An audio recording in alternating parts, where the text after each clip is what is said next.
Шановне гаспадарства, вітаю! З вами Яўген і праект пра баскетбол па-беларуску. Гэта, можна сказаць, першы паўнавартасны выпуск праекта, калі не лічыць рубрыку «Автоп месяца», якую вы, дарэчы, можаце паглядзець, перайшоўшы па гэтых спасылках. І, верагодна, ён, як і любы першы блін, будзе комам. А ўсё гэта з-за таго, што ён, як і планавалася, будзе прысвечаны сёлетняму дэдлайну абменаў NBA. Каб разумець, чаму я так кажу, распавяду вам пра гісторыю дэдлайнаў абменаў апошніх 2 гадоў. 2022. Сярод іншых змянілі каманды Дамантас Сабоніс, Тайрыс Халібёртан, Крыстапс Парзінгіс, Маркус Смарт і Джеймс Харден. 2023. Сталіся абмены Рассела Уэстбрука, Майкла Конлі, Д'Анджела Рассела, Кайры Ірвінга і Кевіна Дюрэнта. У параўнанні з гэтым сёлетні дэдлайн агулам нагадвае рыбалку ў дажджлівы дзень. Каля ракі сабралася невялікая колькасць рыбакоў на даволі вялікай адлегласці адзін ад аднаго. Усіх у іх незадаволеныя твары, бо амаль не клюе, жадання мяняцца і так небагатым уловам асабліва няма, і таму яны мяняюцца толькі накапанымі ўчора пад прынаду чарвякамі. Ну што ж, буду намагацца выцягнуць з гэтага хоць нешта цікавае. Пагналі! Патрык Беверлі пераходзіць з Філадельфіі ў Мілуокі. З пункту гледжання статыстыкі гэта нядрэнна, бо абарона Бакс зараз займае 24е месца ў лізе з 30 і вельмі патрабуе ўмацавання. А Беверлі, як-ніяк калісьці, 3 разы ўваходзіў у сімвалічныя абаронныя зборныя сезону. Ключавое слово тут калісьці, бо зараз Патрык з'яўляецца сярэдненькім такім ралевіком і больш шоуменам, пра што сведчыць хаця б тое, што пра свой абмен ён распавёў нават раней за ўсіх вядомых і невядомых інсайдераў. Але цікава тут не гэта, а тое, што за Мілуокі зараз гуляе Дэйм Лілард, пра напружаныя адносіны якога з Беверлі вядома ўжо некалькі год, а апагея свайго дасягнулі яны ў прошлым годзе, калі Патрык яшчэ быў гульцом Лейкерс, а Лілард заставаўся безнадзейна верным Портленду. Вядома, пасля абмену абодва гульцы ўжо выступілі з заявамі пра гатоўнасць забыцца на былыя крыўды, але як гэта ўсё спрацуе ў рэальнасці, невядома. Бо гэта ж Патрык Беверлі. Паглядзіце, як ён ужо замяняе трэнера ўсяго праз пару хвілін у першай гульні за новую каманду пасля абмена. The advantages that he has. This is the last time out. Look, he's got already the clipboard.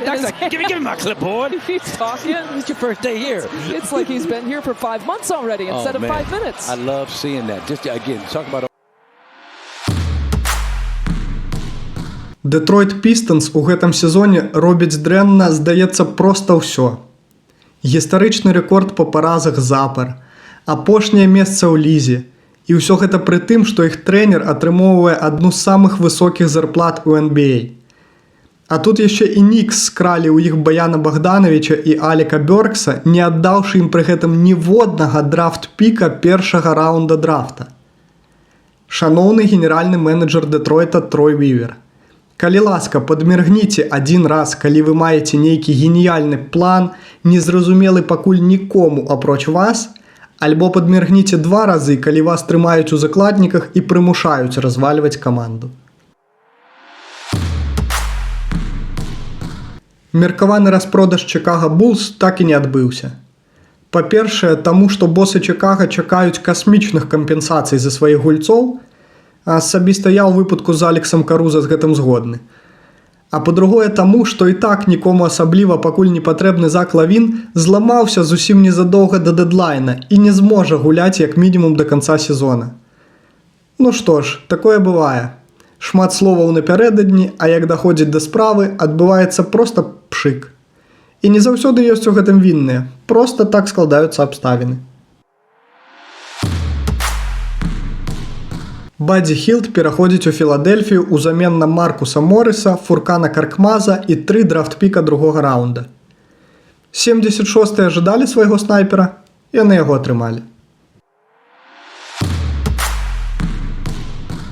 Гордон Хейвард перайшоў у Аклахому. Асабіста я не разумею, што гэта дае Тандер, у якіх і так усё вельмі і вельмі добра, але Хейварду, які на вялікі жаль так і не павярнуўся на свой узровень пасля той страшэннай траўмы 2017 года, гэта дае магчымасць пазмагацца за атрыманне тытула чэмпіёна заходняй канферэнцыі ў гэтым годзе. Як мінімум. Спенсер Динуиди і Дэніс Шродер памяняліся камандамі. Дэніс паехаў у Нью-Йорк, а дакладней у Бруклін, а Спенс у Таронта. Але вельмі ненадоўга, бо быў неўзабаве адлічаны з Рэптарс. І, выключна з фінансавага пункту гледжання, Таронта зрабілі слушную рэч, бо калі б Динуиди правёў яшчэ ўсяго адзін матч, ім па кантракце прыйшлося б выплачваць яму паўтарашны бонус за колькасць сыграных гульняў. Эканомная эканомія. Але Спенсер, відаць, ненадоўга застанецца без каманды, бо ўжо сёння ён быў заўважаны на трыбунах на матчы Лейкерс у кампаніі і ген-менеджера Роба Пелінкі. І яшчэ Мілуокі Бакс адправілі свайго на той момант стартавага цэнтравога Робіна Лопеса ў Сакрамента. Тут усё зразумела, трэба эканоміць на падатку на раскошу. Але самае цікавае, што зрабілі яны гэта незадоўга да гульні з Мінесотай, і рэакцыя Лопеса на гэтую гульню, як тое кажуць, замест 1000 словаў. We told you, he's got the Groucho Marx t-shirt. Таксама ў гэты дэдлайн памянялі каманды, а некаторыя, як і Динуиди пазней былі адлічаныя, Сімоне Фантакіо, Шейк Мілтон, Кайра Льюіс, Рой Саніл, Джордан Гудвін і іншыя. Спытайце, хто гэта? А гэтыя імёны характарызуюць цікавасць ці, калі хочаце, якасць сёлетняга дэдлайна абменаў. Ну што ж, і такія дэдлайны, хочацца сказаць, патрэбныя, але скажу, бываюць. Вось так скончыўся сезон абменаў 23-24. Цяпер пачынаецца сезон выкупаў кантрактаў, калі некаторыя гульцы будуць разрываць свае кантракты і шукаць мінімалкі ў розных клубах.